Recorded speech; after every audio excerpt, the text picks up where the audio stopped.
Does you look? I told you I'm a man of my word. The email arrives at 11:40 on a Thursday morning. Subject line, draft for review, comments. Welcome. And he almost doesn't open it before his 11 forward because his research assistant sends him drafts like this every few weeks. And most of them need the same 3 notes about overwrong paragraphs. His office hasn't changed much in 15 years. The same crowded shelves. The same chair that leans slightly to the left. A window that faces the parking structure instead of anything worth looking at. He's got a coffee going cold on the corner of the desk and a stack of student papers he hasn't touched since Tuesday. And the plan for the next 20 minutes was to knock out this one review before his student arrives for office hours. Nothing about the morning suggests it's going to be different from any other Thursday. This one's different though, not for any reason he could have predicted before opening it. It's a literature review section, 12 sources deep, standard academic scaffolding, the kind of paragraph that exists mostly to prove due diligence was done before the real argument starts. He's skimming it the way he skims most things now. 50 pages a day for 30 years will do that to a person's reading speed when a name in the 7th citation stops him mid-scroll. Not because it's unusual, names repeat in a field this size. What stops him is the paper title next to it, and the fact that he recognizes the argument being made in that title with a specificity that has nothing to do with having read it recently. He recognizes it the way you recognize an argument you once heard in an early unfinished form years before it became anything worth citing. He pulls up the full paper, reads the abstract twice, checks the acknowledgement section, which is a habit most people in his position have, half professional courtesy and half something closer to nosiness. You learn a lot about a scholar's actual path from who they thank at the end. And there in the second paragraph of the acknowledgments is a sentence about an early doctrinal advisor whose skepticism, the author writes, sharpened the eventual argument considerably, even if that wasn't the intention at the time. He sits with that sentence longer than a sentence like that should require sitting with. His research assistant, waiting on the reply about her own draft, eventually knocks on the door frame to ask if everything's all right, because he's been staring at the same screen for what she guesses is close to 10 minutes without typing anything. He doesn't fully explain it, just says he needs a minute, and turns the monitor slightly. An old habit, the kind of small privacy gesture people do without quite registering they're doing it. She leaves the notes for later and heads back to her own desk, and he sits there a while longer doing the specific kind of math that doesn't require a calculator. 5 years since that committee meeting, roughly maybe 6. Long enough that he'd genuinely have told you if you'd asked him last month that he barely remembered the specifics of that particular student's file at all. Doctor, what do you do with all your money? Here's what he actually said back when it happened, or close enough to it that the gap barely matters.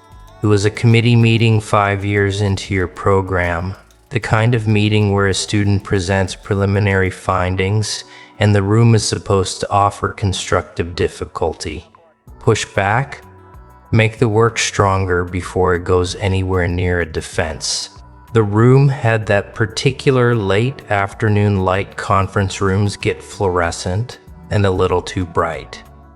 A whiteboard behind you, still half covered in someone else's notes from an earlier meeting.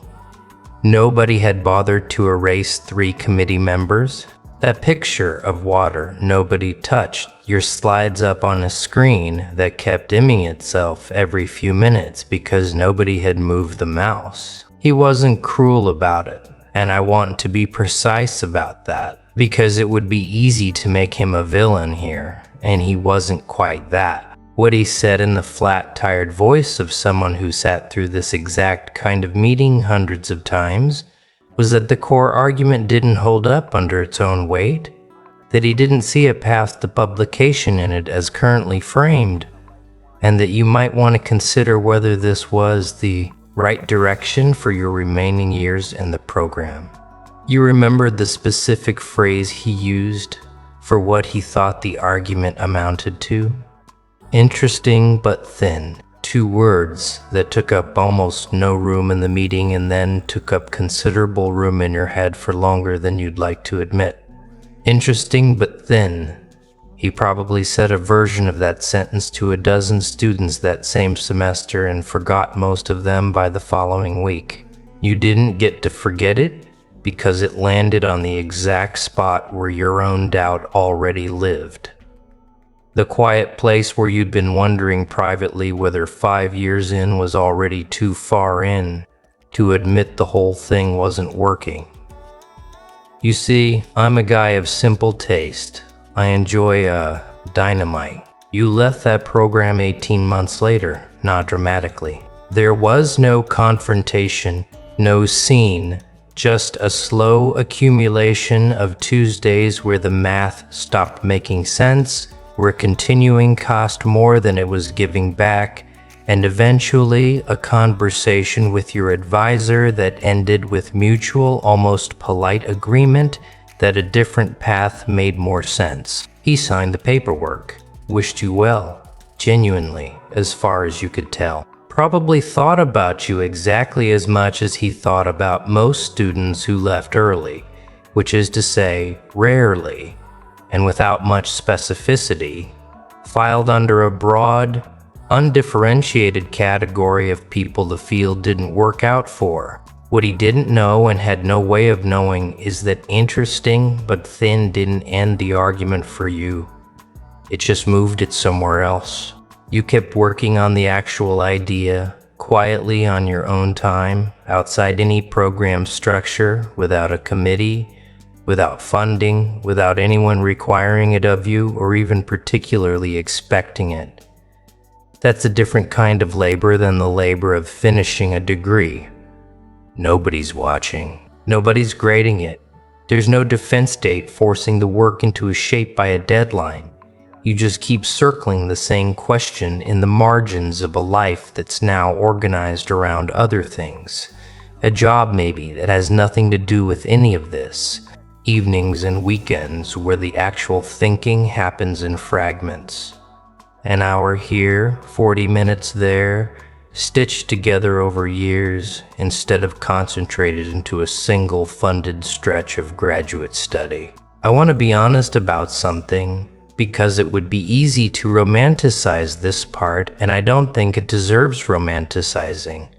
Most of those years you weren't confident this would ever go anywhere. You weren't secretly certain he was wrong and just biding your time waiting to be vindicated. Mostly you were just curious in a way you couldn't fully put down. The specific itch of an idea that keeps generating new questions faster than you can answer the old ones. And curiosity like that doesn't always come packaged with confidence. You worked on it some years wondering if you were wasting your remaining free time on something that would never be more than a private hobby. That doubt didn't go away just because the idea eventually turned out to hold up. It sat right alongside the work the whole time, uninvited and gasoline. Picture what those years actually look like mechanically, because it matters more than the eventual outcome does. Not a montage, not a dramatic late-night breakthrough scene. Mostly it was a shared document open on a laptop balanced on your knees on a couch. 40 minutes stolen after a long day at a job that had nothing to do with any of this. A notes app filling up with fragments typed on your phone in a grocery store parking lot because a connection between two ideas occurred to you, standing there with the cart half full, and you knew from experience that if you didn't write it down immediately, It would be gone by the time you got home. Whole months where you didn't touch it at all because life required something else of you. And then a Sunday morning, 8 weeks later, when you'd open the document again and find to your own quiet surprise that some part of your mind had kept working on it anyway, unattended, the way dough keeps rising, whether or not anyone's watching the bowl. The paper that eventually came out of it wasn't the same argument he heard in that committee room. That matters actually more than it might seem to at first. It's not that he was wrong and time proved it. That's too simple a story, and it lets both of you off too easy. He was responding to a version of the idea that genuinely was thin, underdeveloped, missing the actual mechanism that would eventually make it work. What he couldn't see, because there was no way for him to see it in a single meeting, was whether the thinness was a flaw in the idea itself or a flaw in how far along it happened to be on that particular Tuesday. Those are different problems, and only one of them is fatal. It took you years of unfunded, unwatched work to find out which one you were actually dealing with. Let me correct something I said a minute ago, because I don't think it's quite right. I said he probably forgot the meeting entirely. That's not certain, and it's worth not overstating it in either direction. Academics who've been doing this for decades tend to remember argument more than names. They'll recall the shape of a flawed thesis long after they've lost track of whose face was attached to it. It's entirely possible some version of interesting but thin rang a small unplaced bell for him, even before he checked the acknowledgments. A familiarity he couldn't yet locate. We don't actually know. What we know for certain is only what happened at 11:40 on a Thursday reading an email he almost didn't open. And you know the thing that they have in common. You're a cheap. He mentioned it to a colleague later that week in the hallway outside his office in the specific tone people use when they're still working out how they feel about something. Rather than reporting a settled reaction, he said more or less that a former student of his had just published something considerably stronger than anything he remembered them producing in the program, and that he wasn't sure whether to feel proud or unsettled by how wrong his original assessment had turned out to be. The colleague who's heard some version of this story from other academics over the years said what he's apparently said to more than one person in this exact position, that committee assessments are snapshots, not sentences, and that the ones that turn out wrong usually aren't wrong about the work itself, so much as wrong about assuming a snapshot could predict where years of unwatched effort might eventually take it. That's the part I actually want to land on more than the vindication of it, more than the neat symmetry of him citing you now after dismissing you then. The actual story isn't about him being wrong. It's about the fact that nothing he said in that room had any real power over what you did with your own remaining years. He had institutional authority in that meeting. The committee seat, the years of standing in the field, the specific weight his sentence carried in a room built to give his opinion weight.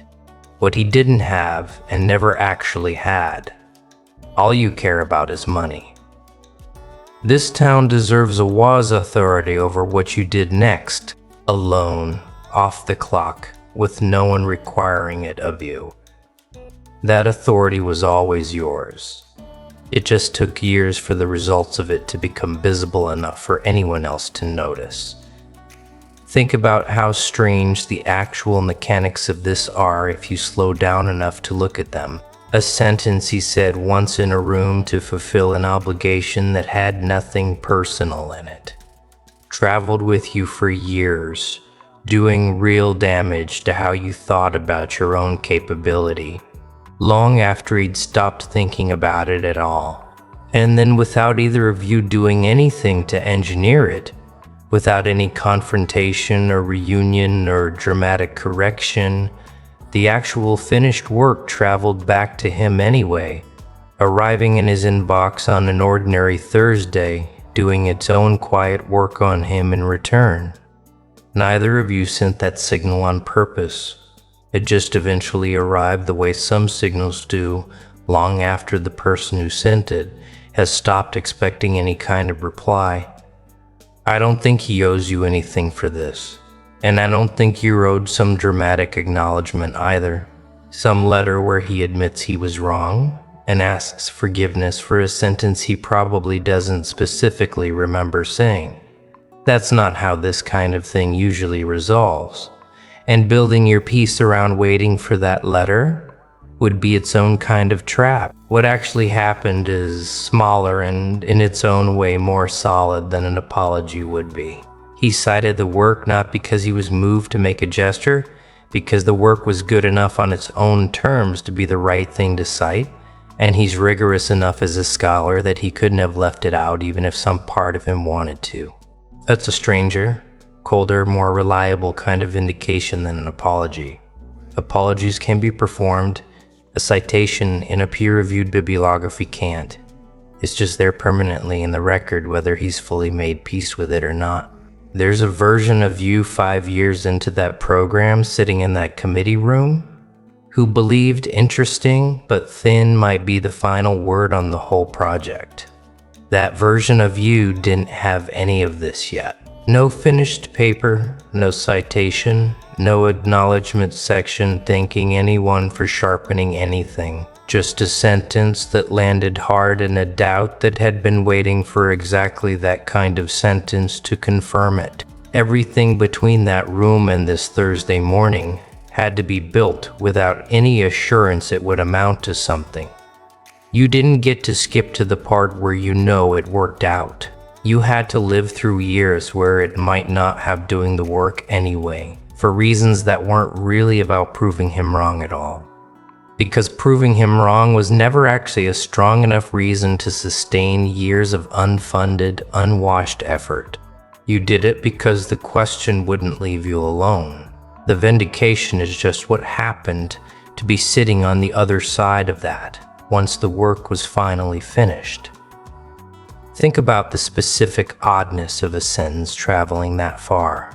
He said 6 words in a conference room on an ordinary afternoon to fulfill an institutional obligation and never gave the sentence a second thought once the meeting ended. The way you don't remember most sentences you say in the course of an ordinary week doing your job, but that sentence didn't behave like an ordinary sentence once it left the room.